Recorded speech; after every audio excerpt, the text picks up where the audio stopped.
പ്രാർത്ഥിക്കാറില്ലേ? നിനക്കു വേണ്ടി ജീവൻ വെടിയാൻ പോലും സന്നദ്ധരല്ലേ?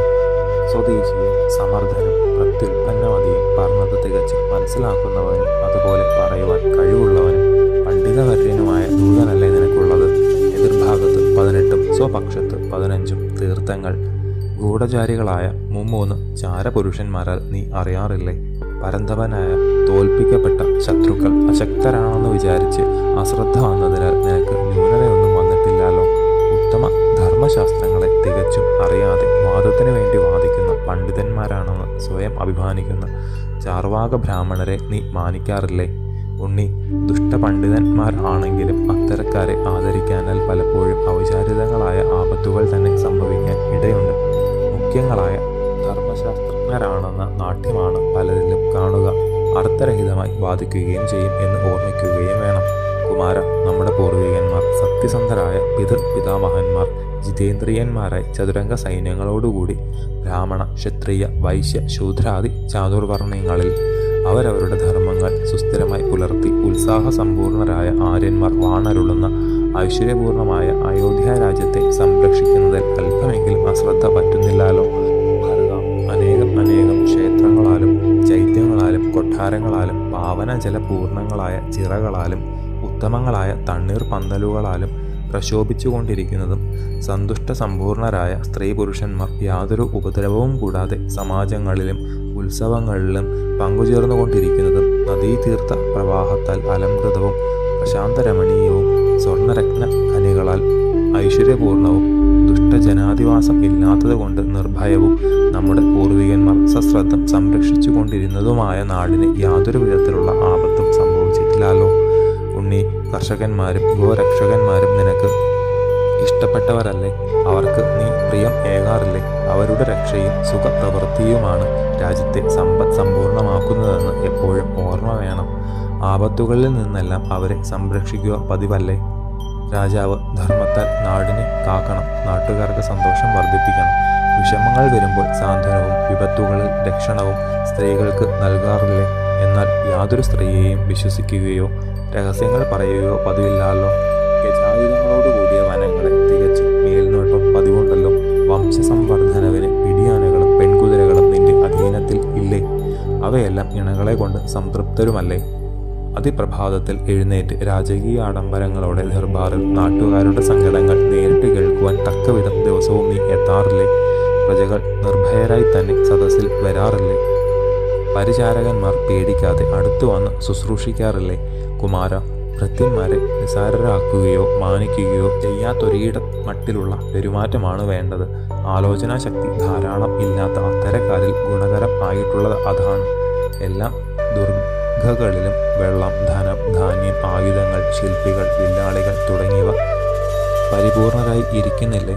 വരവ് ധാരാളം ഉണ്ടെങ്കിലും ചെലവ് നിയന്ത്രണാധീനം ആയിട്ടു തന്നെ ചെയ്യുന്നില്ലേ?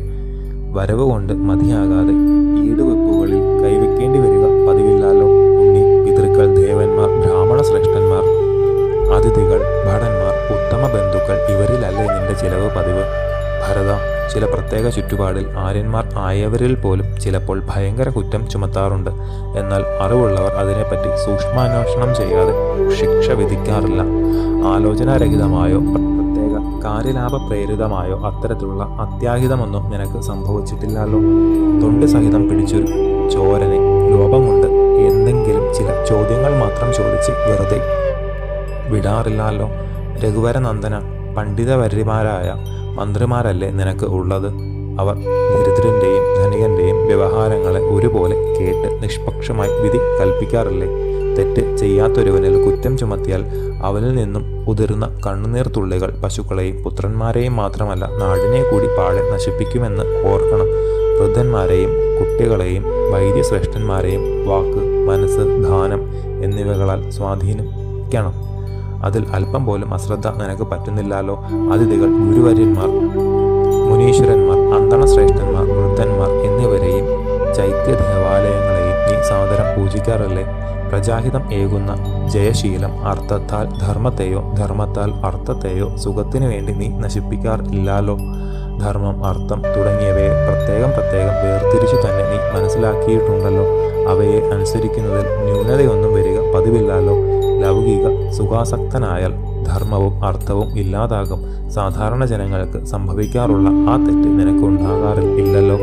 ഉണ്ണി, കാലത്തെപ്പറ്റി തികച്ചും അറിവുള്ള നീ ധർമാർത്ഥ കാമങ്ങളെ വ്യക്തമായി അറിഞ്ഞ് വേർതിരിച്ചു കണ്ട് സുഖം അനുഭവിക്കുക മാത്രമല്ല പതിവുള്ളൂ.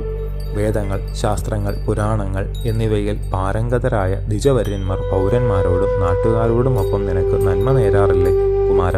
നിരീശ്വരത്വം, അസത്യഭാഷണം, ക്രോധം, പ്രേമാദം, ദീർഘസൂത്രം, വിദ്വാൻമാരുടെ സഹവാസം ഇല്ലായ്മ, ആലസ്യം, ഇന്ദ്രിയങ്ങൾക്ക് അധീനനാകൽ, സ്വന്തമായി മാത്രം കാര്യങ്ങൾ ചിന്തിക്കൽ, ദുഷ്ടന്മാരോടും മൂഢന്മാരോടും സംസർഗം, തീർച്ചപ്പെടുത്തിയ കാര്യം ചെയ്യാതിരിക്കൽ, രഹസ്യം സൂക്ഷിക്കാൻ കെൽപ്പില്ലാതിരിക്കൽ, മംഗളകാര്യങ്ങൾ ആചരിക്കായിക, ഏതിലും ചെന്നു ചാടൽ, ഇങ്ങനെ 14 തരത്തിലുള്ള ദോഷങ്ങൾ പലപ്പോഴും രാജാക്കന്മാരിൽ കണ്ടേക്കാം. ഉണ്ണി, ഈ പറഞ്ഞവയെ മുഴുവൻ നീ ഉപേക്ഷിച്ചിട്ടുണ്ടല്ലോ. 15 ചതുർവർഗങ്ങൾ, സപ്തവർഗങ്ങൾ, അഷ്ടവർഗങ്ങൾ, ത്രിവർഗങ്ങൾ, 3 വിദ്യകൾ, പഞ്ചേന്ദ്രിയ ജയം, ദൈവങ്ങളും മാനുഷ്യങ്ങളുമായ ഷഡ്ഗുണങ്ങൾ, വിധി അനുസരിച്ച് ചെയ്യേണ്ട 20 കർമ്മങ്ങൾ, പ്രകൃതി മണ്ഡലം, യാത്രാദണ്ഡ വിധികൾ, സന്ധി വിഗ്രഹം എന്നീ 2 നയങ്ങൾ എന്നിവയെല്ലാം സ്വബുദ്ധി കൊണ്ട് നല്ല പോലെ ആലോചിക്കാറില്ലേ? മഹാകാര്യങ്ങളെ സംബന്ധിച്ച് 3-4 മന്ത്രിമാരോടുകൂടിയും പിന്നീട് വെവ്വേറെയും എന്നാൽ രഹസ്യമായും അവസാനം എല്ലാവരോടുകൂടിയും ആലോചിക്കുക പതിവില്ലേ? വേദാഭ്യാസനം നിനക്ക് ഫലം ഏകുന്നില്ലേ? നീ ചെയ്യുന്ന ഏതൊന്നും നിഷ്ഫലം ആകാറില്ലല്ലോ. സന്തത സഹചാരിയായ ധർമ്മപത്നി ഫലാട്ടിയല്ലേ? നിന്റെ ശ്രുതങ്ങൾ ഫലപ്രദം അല്ലേ? ഉണ്ണി, ദീർഘായുഷ്കരവും അനശ്വര കീർത്തിദായകവും ധർമാർത്ഥ കാമമോഹങ്ങൾ സമ്മേളിച്ചതുമായ ഈ പറഞ്ഞവ കൊണ്ട് നിന്റെ ബുദ്ധി പ്രശോഭിക്കുന്നില്ലേ? സന്മാർഗത്തിൽ നിന്ന് അണുവെങ്കിലും വ്യതിചലിക്കാത്തവരായിരുന്നു നമ്മുടെ പൂർവികരായ പിതാമഹന്മാർ. ആ പന്ഥാവിൽ കൂടി തന്നെ ഒന്ന് ഇടറാതെ നമ്മുടെ പിതാവും പോന്നു. അഭിവന്ദ്യനായ അച്ഛൻ ഏൽപ്പിച്ച പ്രകാരമല്ലേ നീ നമ്മുടെ രാജ്യത്തെ ഭരിക്കുന്നത്? രഘുവരനന്ദന, സ്വാദിഷ്ടങ്ങളായ ഭക്ഷണ സാധനങ്ങൾ നീ ഒറ്റയ്ക്ക് ഭക്ഷിക്കാറില്ലല്ലോ. നല്ല സ്നേഹിതന്മാർക്കും യാചകന്മാർക്കും അർഹരായവർക്കും അനുസരിച്ച് ധനം നീ ദാനം ചെയ്യുക പതിവില്ലേ? അറിവുള്ളൊരരജൻ ധർമ്മമാർഗത്തിൽ നിന്ന് അടിപതറാതെ പ്രജകളെ രക്ഷാശിക്ഷകൾ ചെയ്ത് രാജ്യപരിപാലനം ചെയ്താൽ ഭൂമിയിലെ എല്ലാ സുഖങ്ങളും ധാർമ്മികമായി ആസ്വദിച്ച് അവസാനം വാനുലകം പോകും, സംശയമില്ല. ശേഷം ചരിതം നമുക്ക് അടുത്ത ഭാഗത്തിലൂടെ കാണാം. ഗുരുപാദങ്ങളിൽ സാഷ്ടാംഗ പ്രണാമത്തോടെ നമസ്കാരം.